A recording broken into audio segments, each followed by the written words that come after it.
On Christmas Eve 1974, a tropical cyclone slammed into Darwin, a small northern Australian city. The cyclone tore apart houses, cut power to the entire city, and flattened about 70% of the city's buildings. By the next morning, 71 people were dead, thousands more injured, and most of Darwin's 500,000 residents had to be evacuated from their homes. This was one of Australia's largest peacetime disaster recoveries. So how did this happen? What caused this deadly cyclone, and how is it possible for a city to recover after such a tragedy? Let's find out. In late December 1974, two separate tropical cyclones formed in the Indian Ocean: Tracy and Nancy. For about a week, these two systems stayed away from each other and went about doing what cyclones do, which is to rotate counterclockwise and gain energy from warm ocean water vapor, causing them to get stronger and stronger. But on December, the two systems merged off the coast of northern Australia, creating a bigger and stronger tropical cyclone. And it just so happened that this new and improved cyclone would hit Darwin on Christmas Day. At first, it didn't look like much more than a tropical low-pressure system, but it quickly gained strength as it moved toward the coast, peaking at a category for a system with sustained wind speeds of more than 200 kilometers per hour. As it approached land, the system's eye walls started to make its way over Darwin. And as the storm hit, it became clear that this wasn't going to be a day like any other Christmas. The first thing to go was the power. At 6:30 p.m., the cyclone made landfall, bringing with it not just high winds, but also torrential rains. Within hours, more than 1,000 millimeters of rain fell over Darwin, which is more than double the average annual rainfall of 1,368 millimeters. Darwin is located on the north coast of Australia's continental landmass. And because of its proximity to the equator, it has a tropical climate with wet and dry seasons. It's hot and wet from December to April and dry from May to November. In December, there's an average temperature of 32 degrees Celsius and an average rainfall of around 200 millimeters. This makes it a great place to live if you like sunshine and warm weather. But when a cyclone hits, things can get pretty bad. And this is exactly what happened in 1974. Tracy's strong winds and heavy rains wreaked havoc on the city of Darwin. Roofs were torn off houses, trees were uprooted, and power lines were downed. The cyclone continued to rage throughout the night, keeping the people of Darwin inside their homes, desperately trying to batten down the hatches. As the sun came up the next morning, the full extent of the damage became clear. More than 70% of the city's homes had been destroyed or badly damaged. Many of those left standing had their roofs caved in or their walls blown out. Windows were shattered and household items were strewn across the ground. People emerged from their homes to survey the damage and found themselves in a scene from a disaster movie. Rubble was everywhere. Cars were overturned and smashed, and debris was piled up in the streets. The cyclone had literally ripped the city apart. But the destruction was even more extensive than that. The airport was completely destroyed, and the seaport was rendered unusable. Government buildings, hospitals, schools, and shops were all damaged.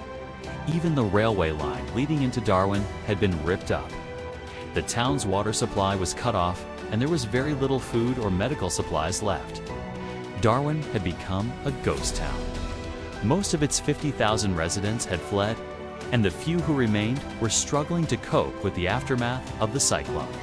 In total, 71 people died as a result of Cyclone Tracy, with 15 still missing. Thousands more were injured, and many went without food and water for several days. The Northern Territory, of which Darwin is the capital, was put under a state of emergency, and the Australian Defence Force was called in to help with the relief effort. But the full extent of the damage wasn't known for several weeks. When the dust finally settled, it was clear that Darwin had been devastated. In the aftermath of the cyclone, Australian Defence Force personnel were tasked with restoring order to the city. They set up temporary accommodation for those who had lost their homes and began the long process of clearing the debris. The military also provided medical care to those who had been injured in the cyclone. With the help of the Australian Defence Force and other relief organizations, Darwin slowly began to rebuild. But it wasn't easy. The city was still reeling from the shock of the cyclone, and many people were reluctant to stay. In the months following Cyclone Tracy, many families left Darwin, either to live with relatives in other parts of Australia or to start new lives elsewhere. This had a major impact on the economy of the Northern Territory, which had been reliant on the income generated by the tourist industry. With fewer people visiting Darwin, businesses began to close and unemployment rose. But the people of Darwin were determined to rebuild their city. They came together to clear the rubble and to help each other in any way they could. They also reached out to other parts of Australia and the world for help. And the response was overwhelming. Donations poured in from all over the country and from as far away as Europe and North America. This gave the people of Darwin the resources they needed to begin the long process of rebuilding their city. In the years since Cyclone Tracy, Darwin has become a stronger and more resilient city. The people of Darwin have come together to ensure that nothing like this will ever happen again. They've worked hard to protect the city from future cyclones, and they've created a community that is more resilient than ever before. The main reason why Darwin was so severely damaged by Cyclone Tracy was because of its location. Darwin is located on the north coast of Australia, which is one of the areas in the world that is most prone to cyclones. Every year, the ocean around Darwin gets supercharged with energy from the sun. This energy is then released as heat and moisture, which forms clouds and causes rain. When the air rises rapidly, it forms thunderstorms. These thunderstorms are then carried by the wind across the ocean, where they develop into cyclones. Cyclones are ocean-powered vortices of awfulness that can cause massive damage to coastal communities. They form over warm ocean water and are powered by the heat energy released when water vapor condenses. This forms clouds and also causes rain, which can lead to flooding. Cyclones can also bring strong winds and tornadoes, which can cause even more damage. Darwin is located in an area where all of these factors come together to form the perfect cyclone recipe. Warm ocean water, lots of rain, and lots of wind. No wonder Darwin was so badly hit by Cyclone Tracy. After the devastation of Cyclone Tracy, the Australian government took steps to ensure that Darwin was better prepared for future cyclones. One of the main problems that Darwin faced after the cyclone was the lack of emergency supplies. In the aftermath of the cyclone, people struggled to find food, water, and medical supplies.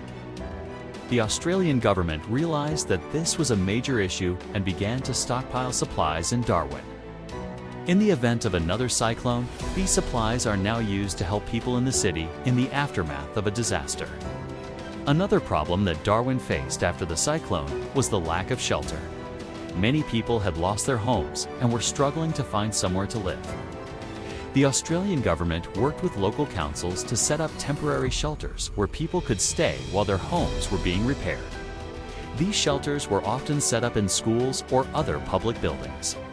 But they provided people with a safe place to stay while they waited for things to get back to normal. In addition to providing emergency supplies and shelter, the Australian government also worked to restore essential services to Darwin after the cyclone. One of the first priorities was restoring power to the city. Without electricity, people were unable to cook food, heat, water, or keep their homes cool in the stifling heat of the Northern Territory summer. The Australian government worked with utility companies to restore power as quickly as possible. The same was true for the water supply. Without water, people were unable to drink or cook food. The Australian government worked with local authorities to restore the water supply as quickly as possible. Finally, the Australian government also worked to restore communications to Darwin. After the cyclone, many people were unable to contact family and friends outside of the city. The Australian government worked with telecommunications companies to restore phone and internet services as quickly as possible. Today, Darwin is much better prepared for cyclones than it was in 1974. The city has stricter building codes, which means that new buildings are more likely to withstand high winds and heavy rains. The city also has a cyclone shelter that can protect people from the worst of the storm. Despite these precautions, Darwin is still at risk of cyclones. But the people of Darwin are now better prepared than ever to face whatever Mother Nature throws their way.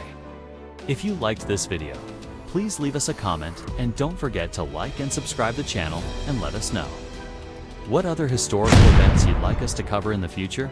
See you next time.